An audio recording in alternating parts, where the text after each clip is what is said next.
सुमंगल सुप्रभातम सभी योग के प्रेमी साधक और साधिकाओं। YCP लेवल 3 के अभ्यासक्रम के अंतर्गत आज हम जानते हैं मानसिक स्वास्थ्य क्या है, उसके बारे में योग की विचारधारा क्या है और मानसिक बीमारियां कौन सी हैं। तो सर्वप्रथम हम जानते हैं मानसिक स्वास्थ्य। मानसिक स्वास्थ्य से हमें कहीं अलग से परिभाषा नहीं मिलती, लेकिन हम इसको समझ सकते हैं कि जो व्यक्ति किसी भी निराशापूर्ण कार्य हो लेकिन उसे भी वो सकारात्मक भाव से लेते हुए किसी तरह के कष्ट को झेलने में आत्मविश्वास के साथ कार्य करने में सक्षम होता है, चाहे और उसको करते समय अपने भीतर तनाव को अनुभव नहीं करता और उसके कार्य खास तौर पे समाज कल्याण के लिए योगदान देने वाले होते हैं और चाहे दुविधा हो तो उससे वो सफलतापूर्वक बाहर आता है और समाज कल्याण के लिए, समाज के भलाई के लिए हर कार्य को करने के लिए तत्पर रहता है। अब ऐसे व्यक्ति को हम कह सकते हैं कि ये मानसिक स्वास्थ्य से भरपूर है, यानी थोड़े शब्दों में कहें तो ऐसे व्यक्ति आदर्श के आसपास ही होते हैं। अब हम जानते हैं कि योग की विचारधारा मानसिक रोगों के प्रति क्या है। जैसे हम देखते हैं कि योग जो है हमें अपने मन को सही दिशा देने का कार्य करता है, संतुलित जीवनचर्या अपनाने के लिए अग्रसर करता है और ख़ास तौर पे जब इस मन पे नियंत्रण आता है तो हम अपने जीवन में ज़रूर परिवर्तन अनुभव करते हैं। तो सर्वसाधारण हम जानते हैं कि जो भगवत गीता है उसके अंतर्गत महत्वपूर्ण योग दिए गए हैं, ज्ञान योग, कर्म योग और भक्ति योग। अब ज्ञान योग में हमें सचेत किया जाता है कि आप वो आत्मस्वरूप हो। तत्व ज्ञान के प्रति जब हम सजग हो जाते हैं अपने स्वरूप के प्रति, तो मन की चंचलता स्वतः स्थिर होने लगती है और ज्ञान के साथ सही समझ भी हमारे भीतर प्रवेश कर जाती है। तो जब हम इस ज्ञान के साथ कार्य को सजगता के साथ करते हैं तो अपने आप ही हमारे जीवन में हम कर्मयोग होने लगता है। जो भी कर्म हम करते हैं वो कर्म योग में ही परिवर्तित हो जाता है। और भक्ति योग के बारे में कहा है कि जो भी कार्य हमारे द्वारा हो रहा है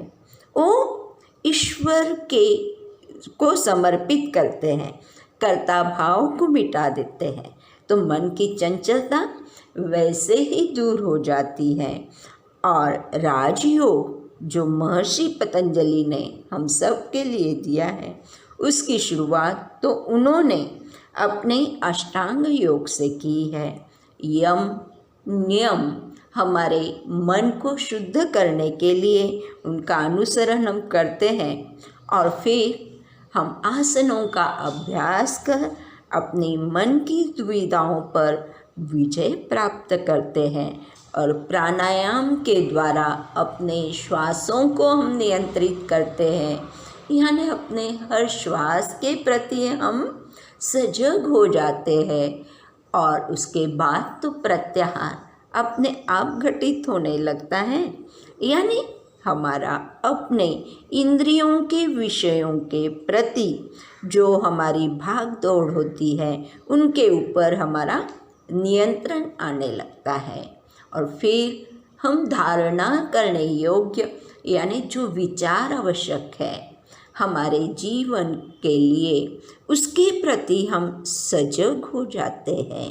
और उसी के बारे में ध्यान में हम आगे सफलता की ओर बढ़ते हैं और अपने जीवन उद्देश्य की तरफ हम अग्रसर हो जाते हैं। तो इस तरीके से योग का जो है हमें बताया गया है कि मन को संयमित कर, नियंत्रित कर हम मानसिक बीमारियों से अवश्य बच सकते हैं। और जैसे हमने देखा कि मन मानसिक बीमारियां आजकल जो सर्वसाधारण देखने में आती हैं वो हैं डिप्रेशन, एंग्जाइटी और द्विधा में फंसे रहना, जिसके अंतर्गत हम देखते हैं कि हमारा मन का ही कार्य होता है। जैसे डिप्रेशन यानी अवसाद, इसमें हमारा मन कुछ भी करने के लिए नहीं होता और एंग्जाइटी में हमारा जो है मन हर बार दौड़ता रहता है और दुविधा में तो हम फंसे ही रहते हैं। तो अगर ये तो बहुत सामान्य है, जैसे चिंता करने लगते हैं हम और हमारा मन विक्षिप्त हो जाता है, डिस्टर्ब रहता है और हमारे भीतर फिर डर भी पैदा होने लगता है, जिसे फोबिया कहते हैं, या आगे और बढ़ जाती है ये चीज़ें तो सिज़ोफ्रेनिया यानी हमारे भीतर एक पागलपन का आ जाता है, घिर जाता है। तो इन बीमारियों से अगर हमें सामना ना करना पड़े और हम वंचित रहें, हम स्वस्थ रहें मानसिक तरीके से भी, तो इसके लिए क्यों न हम इस योग को अपने जीवन में अपना कर अपने जो जीवन उद्देश्य है योग का, भगवत प्राप्ति, और तो अपने आप ही हम स्वस्थ रहेंगे तन से, मन से, और उस जीवन उद्देश्य के प्रति हम तत्पर हो जाए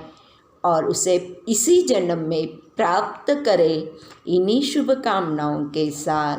आज की चर्चा को हम यही विराम देते हैं। ओम शांति शांति शांति। सर्वारिष्टार सुशांतिर्भवतु।